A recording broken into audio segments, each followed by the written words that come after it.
Говорит Москва. Германские войска напали на нашу страну.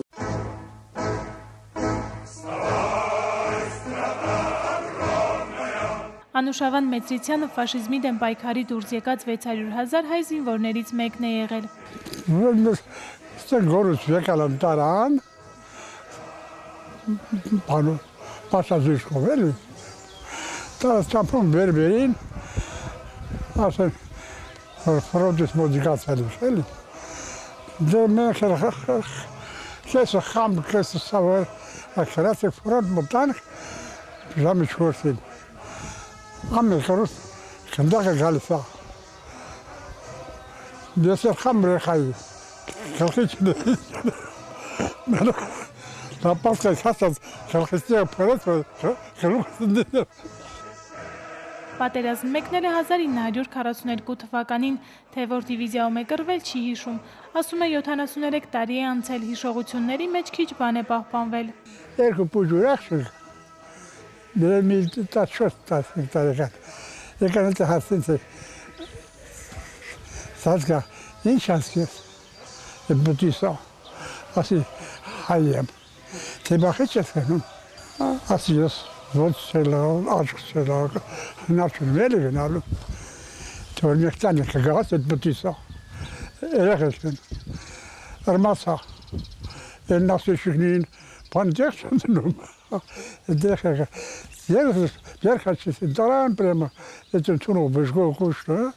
Հոսպիտալից դուրս գրվելուց հետո Անուշավան Մեծրիցյանն այլևս ի վիճակի չի եղել կռվի դաշտ գնալու 1944 թվականին գյուղ է վերադարձել։ Մեր զորքերը ճիշտ է բազմաթիվ զոհերի ու վիրավորների գնով ու մեծ դժվարությամբ, սակայն միասնական պայքարի շնորհիվ կարողացան հաղթանակ տոնել, ասում է շնորհեցի մյուս վետերանը Ջանիբեկ Սահակյանը, ով պատերազմ գնացել է 1941 թվականին ու կռվել մինչև վերջ։ Շուկովը Ստալինի զեկուցումը, ինչ անել մենք գտնում ենք Բերլինի մայթերում, հասավ, էտել շրեմենքի գրքում ագրված, թե բանագնաց ուղարկեք կռահույթյանը, փող կապիտալիզմի ենթարկվեն, հասավ շատ լավ, Ստալինի զեկուցումը, որ համաձայն են, բայց վերապահումներով, կես մասը դեպի իրանց էլի, որոշ իրանց օրենքները պաշտպանելով, Ստալինը ջղայնան մասնա ոչ մի վերապահում, երկրորդ օրը կուղարկես, եթե չանձնում են կապիտուլյացիայի չենթարկեն, դուք ռադիո հաղորդումներում մետպես էլ կասեք, հետագա զոհաբերությունները պատասխանատուն դուք եք։ Այն դեպքում, որ Բերլինը արևմտյան մասից ավերածել, ամբողջ ավերացեմ հորալեր,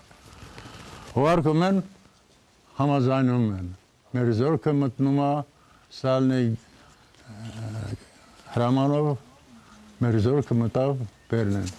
Շատ ծանր էին պատերազմի տարիները, ասում է Ջանիբեկ Սահակյանը, ծանր էր և ռազմաճակատում և թիկունքում, որտեղ ամբողջ հոգսը կանանց ուսերին էր մնացել, բայց մենք կռվից նրանք էլ այդ դժվարություններից հաղթանակով դուրս եկանք։ 1945 թվականին ցնծում էին Խորհրդային Միության բոլոր երկրները, անմոռանալի էր հատկապես մեծ հաղթանակի շքերթը, ասում է։ Մոսկվայում նախ հրավիրված են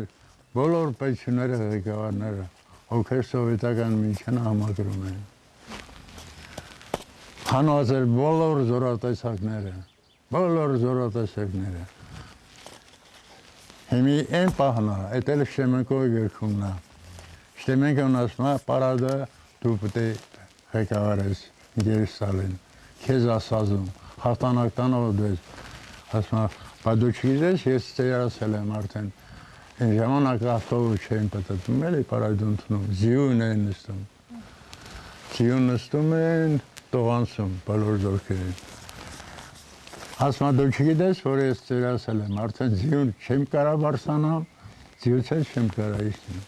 դու պետք է պարադը ղեկավարես, Ռակասխովսկին էլ պետք է ընդունի, հետպես էլ շատ արտարոստյով, շատ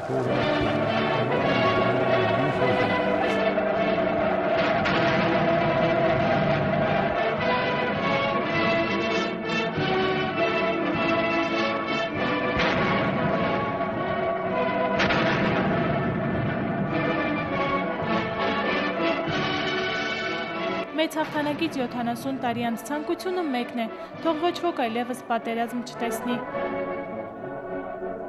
Լուսինե Փարսադանյան, Գևորգ Քոչինյան, լուրեր։